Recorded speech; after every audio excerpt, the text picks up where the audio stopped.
बिस्मिल्लाहिर्रहमानिर्रहीम, अस्सलाम वालेकुम वरहमतुल्लाहि वबरकातुहू। मैं हूँ इरफान अली और मैं आपको इरफान अली फूड सीक्रेट्स में खुशामदीद कहता हूँ। दोस्तों, आज हम बनाएंगे फ्रेंच बीन्स, जो बहुत मज़ेदार बनता है और सेहत के लिए भी बहुत ज़्यादा मुफीद है।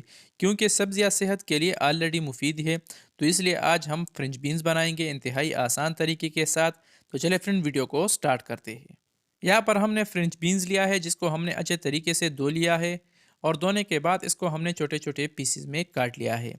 और यहाँ पर हमने फ़ैन को चूल्हे पे रख दिया है और हमारी जो घी है ये अच्छे तरीके से गर्म हो चुकी है। तो घी में हमने फ्रेंच बीन्स को शामिल किया है और अब हम इसको अच्छे तरीके से मिक्स करेंगे। और मिक्स करने के बाद अब हम इसमें शामिल करेंगे टमाटर को।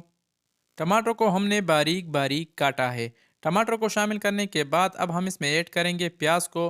तो प्याज को भी हमने बारीक बारीक काटा है।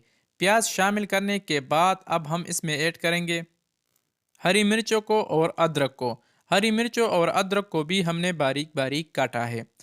हरी मिर्चें और अदरक को भी हमने फ़ैन में ऐड किया है और अब हम इसको अच्छे तरीके से मिक्स करेंगे। और यहाँ पर हमने चूल्हा मीडियम रखा है। इन सारे चीज़ों को अच्छे तरीके से मिक्स करने के बाद अब हम इसको मीडियम चूल्हे पे तकरीबन 5 से 6 मिनट तक पकाएंगे। और 5 से 6 मिनट तक पकाने के बाद फिर इसका जो अगला प्रोसेस है तो फिर हम वो स्टार्ट करेंगे। अल्हम्दुलिल्लाह हमने फ्रेंच बीन्स को तकरीबन 5 से 6 मिनट तक पका लिया है और अब तक हमने इसमें कोई भी मसाला शामिल नहीं किया है। तो 5 से 6 मिनट तक पकाने के बाद अब हम इसमें मसाले वगैरह शामिल करेंगे। मसालों में सबसे पहले हमारे पास है 1 चम्मच साबुत ज़ीरे का और 1 चम्मच गरम मसाले का पाउडर भी हमने इसमें शामिल किया है। 1 चम्मच सालन का मसाला भी, मिक्स मसाला भी हमने इसमें शामिल किया है। और अब हम इसमें हस्ब ज़रूरत नमक भी ऐड करेंगे। नमक शामिल करने के बाद अब हम इसको अच्छे तरीके से मिक्स करेंगे। तो हमेशा की तरह आपसे एक छोटी सी गुजारिश है, अगर आप हमारे चैनल पे नए हो तो हमारे चैनल को भी ज़रूर सब्सक्राइब करें और वीडियो को भी ज़रूर लाइक और शेयर करें। क्योंकि इनसे हमें काफ़ी हौसला मिलता है और हमें मज़ीद काम करने का जज्बा पैदा होता है। अल्हम्दुलिल्लाह इसको हमने अच्छे तरीके से मिक्स किया है, आप इसे देख सकते हो। मिक्स करने के बाद हमने मसालों को तकरीबन सिर्फ 1 से 2 मिनट तक फ्रेंच बीन्स के साथ पका लिया है, ताकि मसालों का जो कच्चापन होता है वो ख़त्म हो जाए। 1 से 2 मिनट तक मसालों को पकाने के बाद अब हम इसमें शामिल करेंगे सादा पानी। तकरीबन 3 से 4 चम्मच हम सिर्फ इसमें पानी शामिल करेंगे।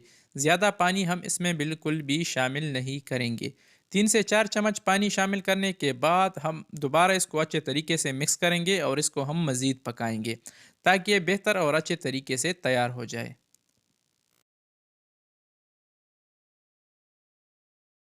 अब हम इस पर ढक्कन रखकर यानी इसको कवर करके हम इसको अच्छे तरीके से पकाएंगे। लेकिन हर 3 से 4 मिनट के बाद आपने इसको चेक करना है, ताकि ये नीचे से जल ना जाए। और इसको अच्छे तरीके से मिक्स करना है, तभी ये अच्छे तरीके से बन पाएंगे और इसका जायका भी ज़बरदस्त और लाजवाब होगा। 4 से 5 मिनट तक मज़ीद पकाने के बाद हमने दोबारा इससे ढक्कन हटा लिया है। लेकिन अब भी इसमें थोड़ा सा टाइम बाकी है और अब हम इसको मज़ीद पकाएंगे, ताकि ये अच्छे तरीके से नरम और सॉफ्ट बन जाए। तो अब हम दोबारा इस पर ढक्कन रख कर इसको हम मज़ीद पकाएंगे। कुछ टाइम मज़ीद पकाने के बाद हमने दोबारा इससे ढक्कन हटा लिया है। और माशाल्लाह अल्हम्दुलिल्लाह हमारी जो मज़ेदार और हेल्थी वेजिटेबल की जो रेसिपी है, फ्रेंच बीन्स की जो रेसिपी है, ये तैयार है, रेडी है, बस सिर्फ खाने का इंतज़ार है। फ्रेंड्स, आप ज़रूर इस रेसिपी को ट्राई करें, क्योंकि फ्रेंच बीन्स सेहत के लिए बहुत ज़्यादा मुफीद है और ये एक हेल्थी रेसिपी है। तो दोस्तों, कैसी लगी हमारी आज की आसान सी, यूनिक और हेल्थी रेसिपी? उम्मीद करता हूँ कि आप दोस्तों ने हमारी आज की आसान सी रेसिपी काफ़ी पसंद की होगी। अगर वीडियो पसंद आई है तो वीडियो को भी लाइक करें और शेयर करें और चैनल को तो ज़रूर सब्सक्राइब करें। तो फ्रेंड, मिलते हैं नेक्स्ट वीडियो में। तब तक के लिए अपने दोस्त, अपने भाई फाइनली को दीजिए इजाज़त। जहाँ रहे खुश रहे और हमें अपनी कीमती दुआ में ज़रूर याद रखिए। अल्लाह हाफिज़।